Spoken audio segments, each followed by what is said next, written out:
തിരുവനന്തപുരം വർക്കല പാപനാശം തീരത്ത് റിസോർട്ടുകളിൽ നിന്നുള്ള സെപ്റ്റിക് മാലിന്യങ്ങൾ ഒഴുക്കിവിടുന്നു.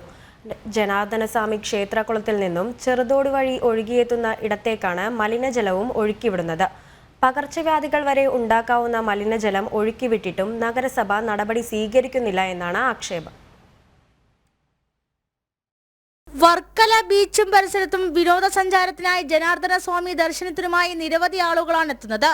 ജനാർദ്ദനസ്വാമി ക്ഷേത്രകുളത്തിൽ നിന്നും ചെറുതോട് വഴി ഒഴുകിയെത്തുന്ന ശുദ്ധജല നീർച്ചാലിലേക്കാണ് റിസോർട്ടുകളിലെ മാലിന്യം അനധികൃതമായി ഒഴുക്കിവിടുന്നത്. മലിനജലം ഒഴുകിയെത്തുന്നത് മൂലം ദുർഗന്ധവും പടരുകയാണ്.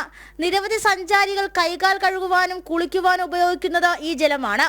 പകർച്ചവ്യാധി രോഗങ്ങൾ പിടിപെടാൻ ഏറെ സാധ്യതയുണ്ടെന്ന് നിരവധി തവണ അധികാരികളുടെ ശ്രദ്ധയിൽപ്പെടുത്തിയിട്ടും കണ്ടില്ലെന്ന് നടിക്കുന്ന അവസ്ഥയാണെന്നും നാട്ടുകാർ പറയുന്നു. വർക്കല ചക്രതീർത്ഥ കുളത്തിൽ നിന്ന് ജനാർദ്ദനസ്വാമി ക്ഷേത്രത്തിൽ കുളത്തിൽ നിന്ന് വെള്ളം ഒഴുകി പാവനാശത്തോട്ട് പോകുന്ന ഒരു ചാലുണ്ട്. ആ ചാലിന്റെ ഇരുവശങ്ങളിലും ഉള്ള ഹോട്ടലുകളും 3 സ്റ്റാർ ഹോട്ടലുകൾ ഉൾപ്പെടെയുള്ള സ്ഥാപനങ്ങളിൽ നിന്ന് മാലിന്യങ്ങൾ വലിയ തോതിൽ ഈ സെപ്റ്റിക് ടാങ്ക് മാലിന്യങ്ങൾ പോലും ഉൾപ്പെടെ ഈ ചാല് വഴി ഒഴുക്കി പാവനാശത്ത് വിടുന്ന ഒരു പ്രവണതയാണ് വർഷങ്ങളായിട്ട് നടന്നുകൊണ്ടിരിക്കുന്നത്. അത് നിരവധി പ്രാവശ്യം ഇതിനെതിരെ ശബ്ദം ഉയർത്തിയിട്ടുണ്ടെങ്കിലും അതിനൊരു പരിഹാരം ഇതുവരെ ഉണ്ടായിട്ടില്ല. ഇപ്പോഴും നിർബാധം തുടരുന്ന ഒരു പ്രക്രിയയായിട്ട് മാറിയാണ്. ഹെലിപാഡ് മേഖലകളിൽ പ്രവർത്തിക്കുന്ന നിരവധി റിസോർട്ടുകളിൽ നിന്നും രാത്രി 12 മണിക്ക് ശേഷം മാലിന്യങ്ങൾ മോട്ടോർ ഉപയോഗിച്ച് പമ്പ് ചെയ്ത് കടലിലേക്ക് ഒഴുക്കിവിടുന്നതായി പരാതികൾ ഉയരുന്നുണ്ട്.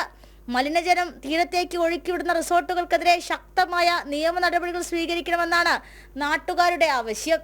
ജനം, തിരുവനന്തപുരം.